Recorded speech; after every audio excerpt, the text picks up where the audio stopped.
नमस्कार, मैं हूं शरद द्विवेदी और हमारा आज का मुद्दा है बेटियों पर जिहादी जाम। क्या है पूरा मसला?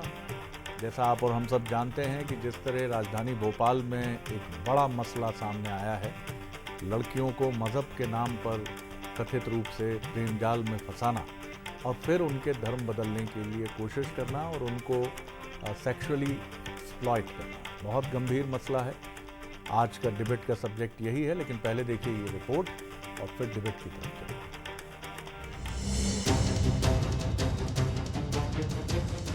भोपाल के बाग सिवनिया थाना क्षेत्र में लव जिहाद का ऐसा जाल सामने आया है जिसने कानून व्यवस्था और बेटियों की सुरक्षा पर सवाल खड़े कर दिए हैं। पुलिस को आरोपी फरहान के फोन से 7 टॉर्चर वीडियो मिले हैं जिनमें लड़कियों के साथ दरिंदगी की जा रही है। फोरेंसिक टीम ने मोबाइल से डिलीट किया हुआ डेटा भी रिकवर कर लिया है, जिसमें 10 से 15 और लड़कियों के आपत्तिजनक वीडियो मिले हैं। आरोपियों ने पूछताछ में बताया कि छात्राओं को क्लब 90 रेस्टोरेंट बुलाकर ब्लैकमेल और जबरदस्ती की जाती थी।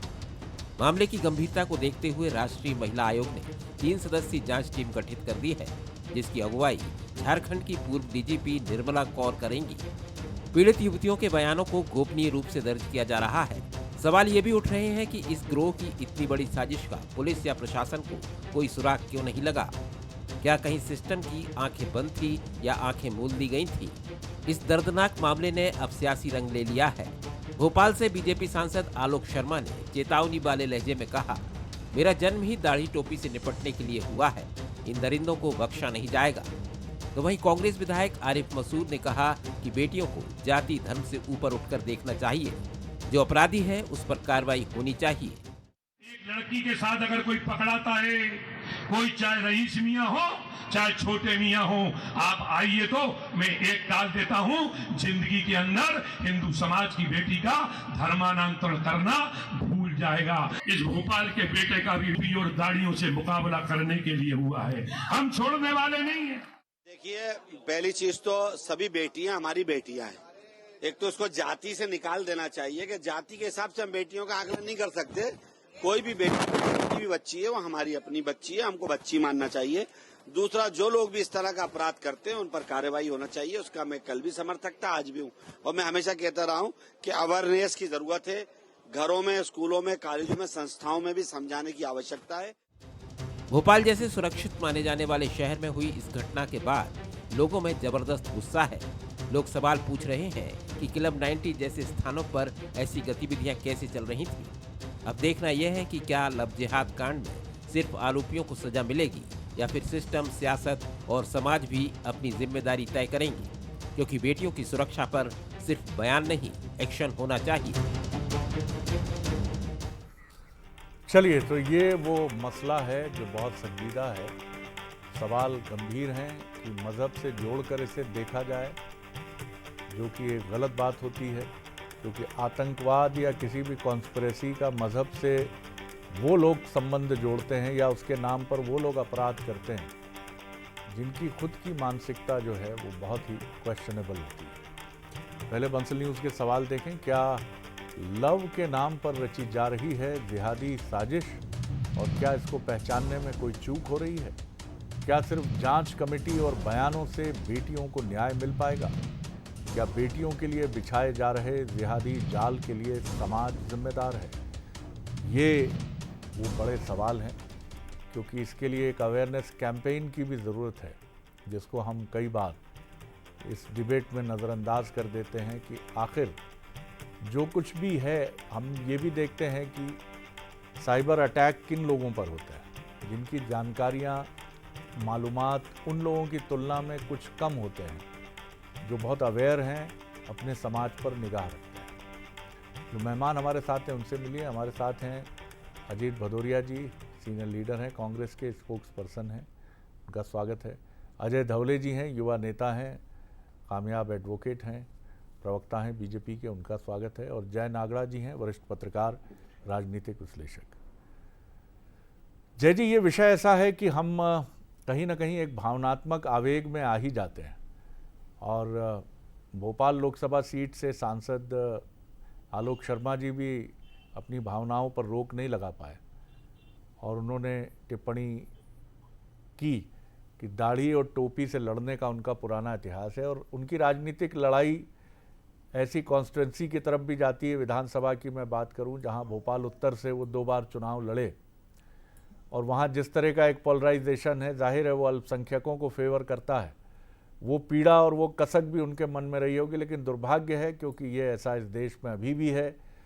और संयोग है कि जब हम जाति की बात कर रहे हैं या मज़हब की बात कर रहे हैं, तभी ये भी एक बड़ा फैसला है कि जातिगत जनगणना भी होगी।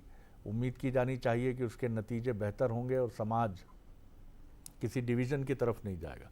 कैसे देखते हैं आखिर इस बड़ी समस्या को? एक बड़े नज़रिए से देखना होगा। जी शरद जी, पहले तो ये बहुत संवेदनशील विषय है और बेटियों की सुरक्षा को लेकर के बहुत बड़ा एक, और जिस तरह के घटना का रूप आ रहा है वो बहुत ही पूरे सबको शर्मसार करने वाला है।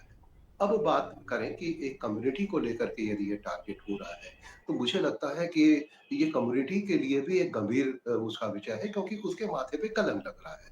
और मैं इसे इस रूप में देखता हूँ कि जैसे कश्मीर में भी हमला हुआ, धर्म पूछ करके हमला हुआ, और निश्चित रूप से संदेह के दायरे में पूरे कश्मीरी आए, लेकिन कश्मीरियों ने अपने आप को अलग किया, बहुत पुरजोर तरीके से इसका विरोध किया और खुल करके जिस तरीके की बात की, तो लोगों का कश्मीरियों के प्रति विश्वास बढ़ा। इस मामले में यदि एक कम्युनिटी पर टारगेट हो रहा है, तो उस कम्युनिटी को बहुत स्ट्रांगली उसको आगे आना पड़ेगा और ऐसे लोगों को बहुत उनका सामाजिक बहिष्कार हो, पूरी तरीके से कहीं भी उनका सपोर्ट ना हो, तब लगेगा कि आप समाज इसको कहीं प्रेशर नहीं दे रहा है। फिर ये बिल्कुल विशुद्ध रूप से एक अपराधी की तरह ही ट्रीट किए जाए, इसमें कहीं कम्युनिटी का जब, तो मुझे लगता है कि इस समय ज्यादा इसको राजनीति से नहीं जोड़ाना चाहिए। ये एक विशुद्ध अपराध है और गंभीर अपराध है, इस पर कड़ी से कड़ी सजा। और चूंकि टारगेट में चूंकि एक कम्युनिटी के लोग ज्यादा है, उस कम्युनिटी को बहुत आक्रामक होकर के, बिल्कुल वो होकर के ऐसे लोगों पर खिलाफ जाना पड़ेगा, तब जाकर के वो विश्वास कायम होगा। जी बिल्कुल, आपने ठीक कहा।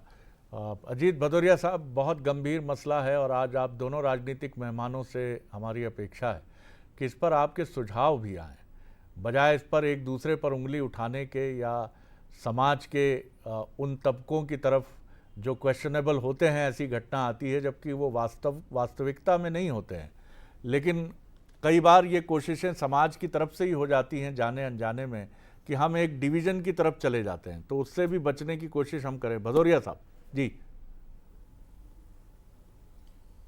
देखिए आदरणीय शरद जी, ये अपराध तो अपराध ही है, जैसे आदरणीय जय जी ने बिल्कुल एक्सप्लेन किया पहलगांव के घटनाक्रम को लेके।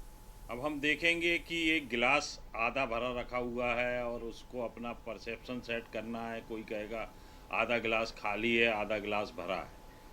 ऐसे ही ये दोनों जो अपराध हुए हैं, इस दोनों अपराधों में एक धर्म विशेष के लोगों के अपराधी के रूप में नाम सामने आ रहे हैं।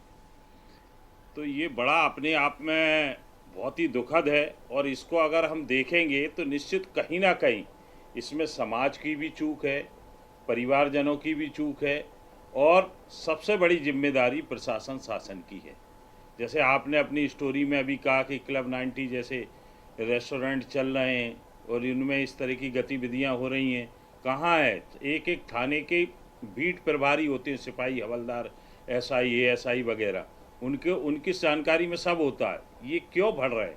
आदरणीय शरद जी, मध्य प्रदेश को अगर देखा जाए NCRB के आंकड़ों में, तो महिला अत्याचार में दूसरे और बालिका अत्याचार में तीसरे नंबर पर है ये मध्य प्रदेश। पिछले 5 महीने के आंकड़े उठा लिए जाएं तो 3500 से ऊपर बलात्कार की घटनाक्रम हुई मध्य प्रदेश में। बालिकाओं पे अत्याचार 2679 हुए। तो ये कहाँ जा रहे हैं हम? ये कहीं ना कहीं सरकार शासन का फेलुअर है। ये मेरा आरोप नहीं है, ये NCRB के आंकड़े हैं और इन पर आदरणीय शरद जी बहुत गंभीरता के साथ सरकार को ईमानदारी के साथ विचार करना पड़ेगा। अब क्या है, 20 साल से मध्य प्रदेश में भारतीय जनता पार्टी की सरकार है।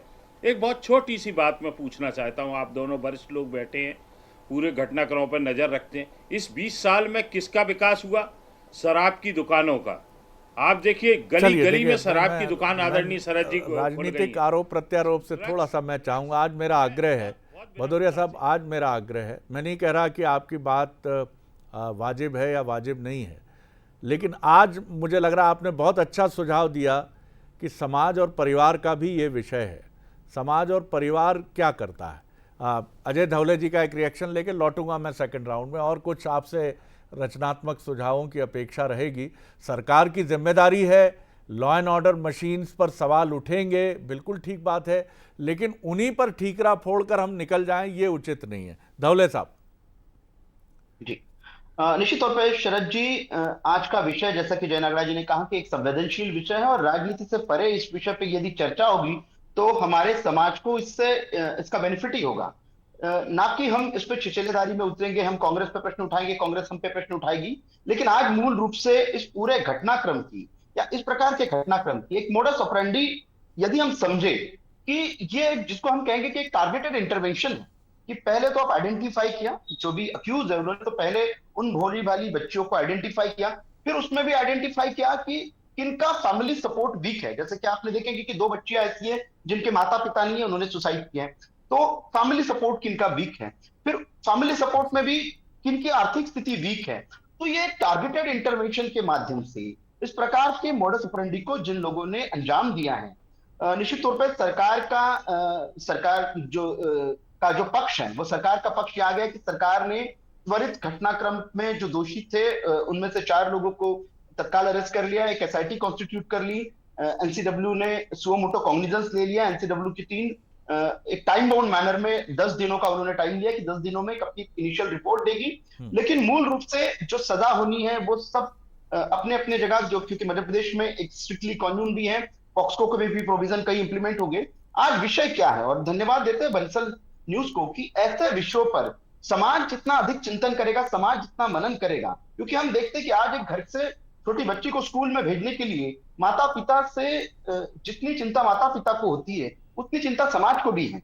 क्योंकि हम एक ऐसे सभ्य समाज में रह रहे हैं जहां हमारे सामने ऐसा एक भोपाल जैसे प्रदेश की राजधानी, जहां 24/7 पुलिस का सर्विलांस होता है, जहां स्टेट का हेडक्वार्टर है, जहां कैपिटल मशीनरी है, सारी की सारी चीजें हैं, वहां पे एक ऐसा घटनाक्रम हो जाता है। तो जो मूल रूप से प्रश्न आता है कि समाज के रूप में हम सभी लोग एकत्रित हों, जागरूक हो, और कहीं ना कहीं जो एक अवेयरनेस की बात आती है कि ये स्कूलिंग का पार्ट होने की आवश्यकता है कि बच्चों को गुड बैड टच तो हम बताए, लेकिन उन्हें कहीं ना कहीं इन विषयों के प्रति उनका कैसे संज्ञान लाया जाए, ये बहुत महत्वपूर्ण है। बिल्कुल ठीक है अजय जी, आपने विषय पर केंद्रित होकर अपनी बात कही है। जय जी, ये बड़ी महत्वपूर्ण बात है कि ये जो अपराध है ये एक तो उन मासूम लड़कियों के साथ बहुत बड़ा क्राइम है, जो जैसा अजय जी ने कहा कि आज जिनकी स्प्लिट फैमिली है, पेरेंट्स के साथ उनके रिश्ते ठीक नहीं हैं गरीबी की वजह से, या सुसाइड हुआ है परिवार में, और वो बहुत ही वीकर सेक्शन से हैं समाज के। दूसरे ये जो आरोपी हैं जो ये घिनौना अपराध कर रहे हैं, वो 2 समुदायों के बीच में भी दरार डाल रहे हैं। ये एक और बहुत बड़ा क्राइम है, क्योंकि वो जो कर रहे हैं उसको देख लिया जाता है हिंदू मुसलमान के तौर पर, और ये एक बहुत बड़ी खाई बनती है। यूरोप में या दुनिया के जहां भी हिस्सों में धर्म बदलने की बातें सामने आई हैं वो या तो गरीबी की वजह से आई हैं, और या तो, लेकिन ये प्रेम जाल में फंसने के जो मामले हैं, फंसा कर इस तरफ लाना, यानी यहाँ कॉलेज और एजुकेशनल इंस्टीट्यूट भी अपनी जिम्मेदारी ठीक से नहीं निभा रहे हैं। जी जय जी। शरद जी, जैसा आपने शुरू में बात कही कि साइबर क्राइम को लेकर के जिस तरह से अवेयरनेस आई, बहुत सारे हमने पढ़े लिखे लोगों को देखा जो डिजिटल अरेस्ट होकर के लाखों रुपए कमाए।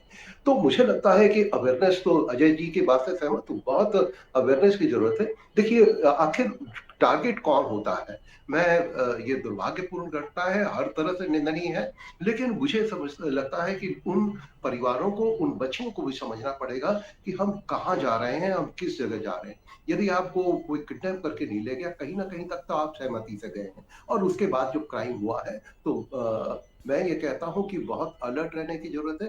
कहीं ना कहीं हमारा पहला कदम ही उस अपराध की तरफ आपको बढ़ाता है। तो मैं ये कह रहा हूं कि इनका गलती निश्चित रूप से, और पहली गलती यदि आपने यदि हमने दुरुस्त कर लिया, कंट्रोल कर लिया, तो शायद आगे इस तरह की। दूसरा, मैंने कहा कि उस कम्युनिटी के लिए भी बड़ा वो है, ये हर कम्युनिटी को, इसको मुझे लगता है कि विशुद्ध रूप से अपराध के रूप में देखा जाना चाहिए। हाँ, जिस कम्युनिटी में यदि इस तरह के अपराध ज्यादा हो रहे, ये उस कम्युनिटी के लिए ज्यादा चिंता की विषय है, क्योंकि वो कम्युनिटी वे माथे पे कलंक लग रहा है। तो ऐसे लोगों को मुझे लगता है कि बहुत कठोरता से समाज को चाहे कोई समाज हो, उनके इसके प्रति जाना चाहिए। उन परिवारों के प्रति भी आपको ये करना पड़ेगा, तब जाकर के आप इन चीज़ों को नियंत्रित कर पाएँगे। जय जी, शायद आपकी हमारी पीढ़ी 80 के दशक में जब हम स्कूल्स में थे, प्राइमरी क्लासेस में थे, तो आपकी हमारी पीढ़ी वो पीढ़ी है जो सड़कों पर गणेश जी और दुर्गा जी के समय गुड्डी और उपकार जैसी फिल्में देखती थी। और जब स्क्रीन पर यह गाना आता था कि इतनी शक्ति हमें देना दाता, मन का विश्वास कमज़ोर न होना, और या मन विजय करें, दूसरों की जय से पहले खुद की जय करें, तो हम खड़े हो जाते थे, हाथ जोड़ लेते थे। और जब उपकार का वो गाना आता था, मेरे देश की धरती सोना उगले, और जब बड़े बड़े हमारे भगत सिंह, सुभाष चंद्र बोस, शास्त्री जी पर्दे पर आते थे, तमाम दिग्गज बड़े नेता आते थे, तो हम लोग तालियां बजाते थे, तिरंगा लहराता था। ये वैल्यू सिस्टम भी समाज का बहुत कमज़ोर हुआ है भदौरिया साहब, और ये सार्वजनिक क्षेत्र में काम करने वाले राजनीतिक दलों की भी जिम्मेदारी है कि वो इस वैल्यू सिस्टम को भी मजबूत करें। मीडिया, आप, हम, समाज, सबको मिलकर लड़ना होगा इससे। देखिए आदरणीय शरद जी, मैं आप लोगों की बात से शब्दशः सहमत हूँ। ये जो दिखा रहा हूँ ना मैं, ये घर के अंदर घुस गया है पूरा विश्व। आपका बच्चा अगर कमरे के अंदर बंद है तो वो पूरे विश्व से कनेक्टेड है। अब वो किस दिशा की ओर जा रहा है, ये हम और आपको उस बच्चे की मानसिक स्थिति को तय करना है कि भाई बच्चे के साथ दोस्तानापूर्ण व्यवहार रखा जाए, उसको उसकी सब बातें, उस क्या क्यूरियोसिटी उसके अंदर डेवलप हो रही है। बच्ची है तो माँ के साथ कनेक्ट होती है, बच्चा है तो वो पिता से, या घर में बड़ा भाई है तो उससे उन चीज़ों से कनेक्ट होता है। तो उसके अंदर अगर कहीं कोई विकार आता है तो इन सब चीज़ों को क्लैरिफाई करना चाहिए। परंतु आदरणीय शरद जी, उसका दूसरा पहलू, जैसे अभी कहा ना कि गरीब परिवार की बच्ची है, माँ बाप नहीं है, उसके लिए देखिए, आप भोपाल की गली गली में ड्रग्स बिक रहा है आदरणीय शरद जी, इस बात को आप डिनाई नहीं कर सकते, हम लोग मुंह नहीं मोड़ सकते। इन अपराधों में गांजे का जिक्र हुआ है, गांजा पिलाया गया है, गांजा कहाँ से आ रहा है? ये कहीं ना कहीं आदरणीय शरद जी फेलुअर है, हमें देखना पड़ेगा। और कोई अगर अपराध घटित हो जाता है, उसके बाद उन अपराधियों को चाहे फास्ट ट्रैक का गठन हो, कुछ भी हो, इतनी कड़ी से कड़ी सजा मिलना चाहिए। किसी जाति, धर्म, संप्रदाय, किसी के भी वो अपराधी हों, उनको कड़ी से कड़ी सजा मिलना चाहिए कि कम से कम समाज में एक सेट हो कि भाई फलाने ने अपराध किया था, उसके साथ इस तरीके का वो हुआ, इतनी जल्दी उसको सजा मिल गई जिससे दूसरा कोई भी व्यक्ति या वो सजा अपराध करने से पहले उसकी रूह कांप जाए। ये हमें करना पड़ेगा, ये हमारी जिम्मेदारी है। हम सरकार में बैठे हैं, इन सब चीजों से हम मुंह कैसे मोड़ सकते हैं आदरणीय शरद जी? हमें भी तो देखना है कि ड्रग्स ना बिके, हमें भी तो देखना है कि गांजा ना बिके। शराब की दुकानें भोपाल में आज गली गली में हर 100 मीटर पे शराब की दुकानें, यहाँ हमें ये भी कहां से डिनाई करें? ये भी समझना होगा भदौरिया साहब, ये भी हमें समझना होगा कि ड्रग्स का कारोबार एक दुनिया का कारोबार है। अफगानिस्तान, पाकिस्तान, गोल्डन ट्रायंगल, वहां से लेकर पूरी दुनिया में नशे में युवा पीढ़ी को उड़ाने की कोशिश है। और यही वजह है कि पहले ये आदत डालने की तरफ ले जाता है, आपको मुफ्त में दिया जाता है, आपके दोस्तों के जरिए, जिनको टारगेटेड एजेंट के तौर पर तैयार किया जाता है। बहुत बड़ी चुनौती है हमारे मध्य प्रदेश का नरसिंहपुर, रीवा, जहां कोरेक्स जो खांसी का सिरप है उसकी भयानक आदत डली है। पूरा पंजाब तो उड़ता पंजाबी हो गया, और इसमें हमारे पड़ोसी मुल्क का बड़ा हाथ माना गया कि युवा पीढ़ी को बर्बाद कर दो। और किसी भी देश को तबाह करना है तो युद्ध से ज्यादा है कि उसके नौजवानों में बुरी आदतें डाल दो। तो ये एक बहुत बड़ी समस्या है। जी अजय जी। निश्चित तौर पर शरद जी, जो चिंताएं आपने व्यक्त की, जो चिंताएं मेरे कांग्रेस के प्रवक्ता सत्यजीत जी ने व्यक्त की, जो जय जी ने व्यक्त की, ये हमारे लिए इतनी बड़ी चिंताएं हैं कि देखिए कि देश का युवा वर्ग हमारे भविष्य की एक नींव है। यदि इस युवा वर्ग को, और ये मैंने शुरुआत में जो मोडस ऑपरेंडी की बात की कि कहीं ना कहीं देखिए कि वेस्टर्न फिलोसफी ने जो एक टर्म कॉइन किया था कि आईसिस अपने मॉड्यूल्स में सेक्स स्लेव बनाता था। उसका उद्देश्य था कि इसके माध्यम से कहीं ना कहीं, क्योंकि जो इस्लाम में विमेंस को एक स्लेव के दर्जा दिया गया था, फिर वहां से ये कॉन्सेप्ट आगे निकला। हमने देखा है कि इसी मॉड्यूल का कहां हुआ, देश में इसके अधिक से अधिक घटनाक्रम हमको देखने को मिले केरला में। तो जो लेफ्ट लेनिंग स्टेट थी, जहां स्टेट स्पॉन्सर्ड इस प्रकार की घटनाक्रम करता था, वहां से ये थिंकिंग्स आई, ये फिलॉसफी आई कि आप लव जिहाद को सपोर्ट कीजिए। आज भी उन सारे राजनीतिक दलों से ये अपेक्षा भी है और आग्रह भी है, यदि हम किसी धर्म विशेष को ये बता दें कि आप वीकर हो, रिसोर्सेज पे आपका पहला अधिकार है, तो कहीं ना कहीं जो एक विकनिज्म की भावना है, उसमें जो निकृष्टता की भावना है, उसमें जो उसकी हम कहेंगे कि उसको जो न्यूनगंड, उसकी वजह से वो व्यक्ति इस प्रकार की घटनाक्रमों को अंजाम देगा, इस प्रकार की घटनाओं में सम्मिलित रहेगा। हमने जो देखा है कि जो लोग सम्मिलित हैं या जितने भी अपराधी हैं, वो भी विकट सेक्शन से आते हैं, जिनको टारगेट किया है वो भी विकट सेक्शन से। तो ये कहीं ना कहीं जो राजनीतिक दल अपनी ओछी राजनीति के लिए, तुष्टिकरण के लिए उन लोगों को हमेशा बार बार दिखाते कि सरकारों ने आपके साथ में अन्याय किया है, सरकारों ने आपके साथ में आपके साथ ठीक नहीं किया है, उसका कहीं ना कहीं ये जो हमने आईसीस देखा या देश के जितने भी या अंतरराष्ट्रीय स्तर पर भी जितने भी संगठन है, ये उसी की वजह से पनपे हैं। तो ये जो कोऑर्डिनेटेड एफर्ट है, ये कोऑर्डिनेटेड एफर्ट को कहीं ना कहीं टारगेट करने की आवश्यकता है। सरकारों की प्राथमिकता ये होनी चाहिए कि इस प्रकार की मंशा को बढ़ाने वाले जिम्मेदार लोग, वो गैर जिम्मेदाराना हरकतें यदि कर रहे हैं, तो उन्हें भी, उन पे भी प्रश्न चिन्ह खड़े होने चाहिए। बिल्कुल, और मुझे लगता है कि ये आप लोगों की राजनीतिक रैलियों के विषय भी बनने चाहिए। आप जो वोट मांगने के लिए जाते हैं और लुभावनी घोषणाएं करते हैं, आपका अधिकार है, लेकिन मुझे लगता है कि हमारे नेताओं के भाषण में सामाजिक कुरीतियों को लेकर टीका टिप्पणी लगभग गायब हो गई है, जो बहुत चिंताजनक है। दूसरी तरफ पूरे देश में ऐसा लगता है कि आध्यात्मिकता की फुहार बह रही है। बड़े बड़े संत, राम कथा बहुत अच्छी बात है क्योंकि उसमें सारी मूल्यपरक बातें हैं, लेकिन अगर वो अपने इस आध्यात्मिक प्रवचन का एक छोटा सा हिस्सा सिर्फ युवा जागृति की तरफ ले जाएं। जय जी, आपको याद होगा कि जब आज से 40 साल 30 साल पहले हर मोहल्ले में एक राजू भैया होते थे, जिनमें सारे दुर्गुण होते थे, शराब पीना, सिगरेट पीना, लेकिन उनकी एक सबसे अच्छी बात होती थी कि अगर मोहल्ले का कोई छोटा नाबालिग लड़का सिगरेट की दुकान पर दिख गया या शराब के ठेके के आसपास नजर आया तो वही पकड़ कर ले जाते थे घर की, हमें तो गंदी आदत लग गई, तू यहां क्यों है। आज इन लड़कियों को रोकने वाला कोई नहीं है, कोई उनसे ये नहीं कहता कि बेटी इसके लक्षण अच्छे नहीं है जिसके साथ तू बैठी है फला जाके रेस्टोरेंट में। समाज भी इतना कायर, दब्बू और कमजोर क्यों हो रहा है जय जी? ये आपने बहुत ही मार्के की बात कही। ये छोटे शहरों में होता था कि युवा सिगरेट भी पीते थे, तो वो दोस्त के अंकल जा रहे हैं, वो उसके परिचित जा रहे हैं। छोटे कस्बों में आप नजरों की शर्म से आपकी बहुत सारी चीजें नहीं, अब किसी को कोई परवाह नहीं। आपके भोपाल के पास का ये कई वीडियो आया कि एक बाइक के ऊपर जिस तरह से घूम रहे थे, तो समाज यदि टोकेगा नहीं, रोकेगा नहीं, तो ये उसके दुष्परिणाम आएंगे। दूसरा, मुझे इसका मामले में राजनीति को पूरी तरह से हटना चाहिए, बल्कि ये काम पुलिस को देना चाहिए। अभी पुलिस ने एक अच्छी योजना चलाई थी, मैं भी अभिमन्यु हूँ। इस समय सोशल पुलिसिंग की ज्यादा जरूरत है। इसको केवल स्कूलों तक नहीं, कॉलेज तक, और बल्कि वो सारी जगहों पे चलाना चाहिए कि कहाँ पे हम बेटियों को ये चीजों से। दूसरा, एक बात और सही है कि मैं जी, कि जिस तरह की चकाचौंध हुई है उससे सारा वर्ग प्रभावित हुआ है। हमारे सामने आइडियोलॉजी खत्म हो रही है, तो मुझे लगता है कि ये भी बहुत इंपॉर्टेंट है कि कैसे हम बच्चों को अपने बचाएं। जी। और वो प्यारी सी बिटिया जो भोपाल पढ़ने आई है, नन्ही सी चिरैया जो अंगना में उतरी है, उससे भी हमारी हाथ जोड़कर प्रार्थना है कि बिटिया, तुम्हारे पीछे मंडला से, डिंडोरी से, गुना से, बुरहानपुर से वो गरीब माता पिता की आंखें तुम्हारे साथ आई हैं भोपाल। पूरे समय हर आहट पर सोचती हैं कि मेरी बेटी कहाँ होगी। उनकी उन आंखों को अपने साथ रखो, कभी रास्ते से भटकोगी नहीं।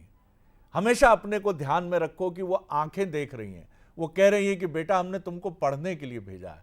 पढ़ने के बाद पूरी उम्र पड़ी है तमाम वो चीज़ें करने के लिए जो एक युवा का सपना होता है, लेकिन सबसे बड़ा सपना है पढ़ाई करना, आगे बढ़ना। और ऐसी किसी घटना में जिसके लिए तुम जिम्मेदार नहीं हो, वो दुष्ट तत्व जिम्मेदार हैं जो ये कर रहे हैं, लेकिन उन्हें कानून भी दंड देगा, ईश्वर भी दंड देगा। आप तीनों मेहमानों का बहुत धन्यवाद। आगे देखिए छत्तीसगढ़ आज का मुद्दा, विजय की आहट नक्सलियों में पहुंचा। नमस्कार।